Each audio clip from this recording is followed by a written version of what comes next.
Hello friends, নবম শ্রেণীর টিউটোরিয়ালে সবাইকে স্বাগতম জানাই।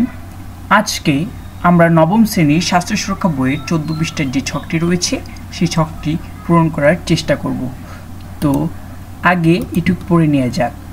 মনে আছে তো, অভিজ্ঞতার শুরুতে আমরা বলেছিলাম সুস্বাস্থ্যের অগ্রদূত হয়ে আমরা মিডিয়ার নেতিবাচক প্রভাব থেকে মুক্ত থাকার উপায় সম্পর্কে প্রচারণা চালাবো। এবারে আমরা মিডিয়ার এই নেতিবাচক প্রভাব মোকাবিলার জন্য দলগত আলোচনায় যে করণীয়গুলো বের করেছি সেগুলো প্রচার করার জন্য কি করব, কিভাবে করব বন্ধুরা মিলে এখন তা পরিকল্পনা করব। চলো কাজটি করি এবং পাঠ্যপুস্তকের খালি বক্সে নিজেদের পরিকল্পনা লিখি এবং সবাইকে জানাই।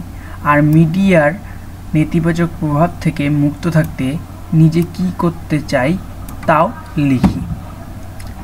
মিডিয়ার নেতিবাচক প্রভাব থেকে মুক্ত থাকতে নিজে কি করব এবং সবাইকে কিভাবে জানাবো সেটি লিখতে বলা হয়েছে। এখানে 14 নম্বর পৃষ্ঠায় একটি ছক দেওয়া রয়েছে। দেখো তোমরা, মিডিয়া প্রভাব প্রচারণায় আমাদের পরিকল্পনা, আমার পরিকল্পনা এগুলো এখানে লিখব এবং যার সহযোগিতা প্রয়োজন করেছি সেগুলো লিখব। আমার ব্যক্তিগত পরিকল্পনা কী ছিল সেগুলো লিখব। তো চলো এর উত্তরপত্রে যাওয়া যাক। এখনও যারা তোমরা আমার চ্যানেলটিতে সাবস্ক্রাইব করোনি দ্রুত সাবস্ক্রাইব করে রাখো, আর যারা সাবস্ক্রাইব করে রেখেছো ভিডিওটিতে একটি লাইক দিয়ে রাখবে। তো এটি তোমাদের উত্তরপত্র। উত্তরপত্রতে দেখো কি লিখেছি। আমাদের পরিকল্পনায় লিখেছি সেমিনার আয়োজন করা। কার সহযোগিতা নিয়েছি? সহপাঠীদের। সোশ্যাল মিডিয়ায় বিজ্ঞাপন প্রচার করা, এটি কার সহযোগিতা? সাধারণ জনগণের। বিভিন্ন ক্যাম্প তৈরি করা, এটি সহযোগিতা করেছি বিদ্যালয়ের প্রধান শিক্ষকের কাছ থেকে।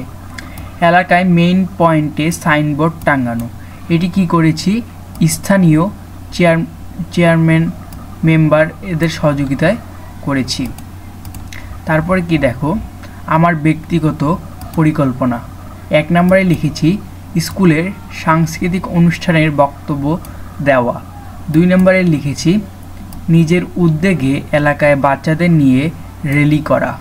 3 নম্বরে লিখেছি মিডিয়ার প্রভাবে পড়াশোনায় কেমন ক্ষতি হয় অভিভাবকদের বুঝিয়ে বলা। 4 নম্বরে লিখেছি গ্রামের মিডিয়ায় প্রভাব তুলে ধরা। এগুলো ছিল 14 পৃষ্ঠার উত্তরপত্র। তো এটি তোমরা জানতে পারলে যে এই 14 পৃষ্ঠার উত্তরটা কি হবে। তোমরা এখনই 60 তোমাদের বইয়ে লিখে দাও। তোমাদের ষান্মাসিক সামষ্টিক মূল্যায়ন অতি দ্রুত চলে এসেছে, তো তোমরা বইগুলো কমপ্লিট করো। আমিও ভিডিওগুলো তাড়াতাড়ি দিব, তার জন্য সাবস্ক্রাইব করে রাখবে। আজকে 14 পৃষ্ঠা পর্যন্তই। অন্য কোনো লেসন নিয়ে পড়া দেখা হবে। সবাইকে ধন্যবাদ।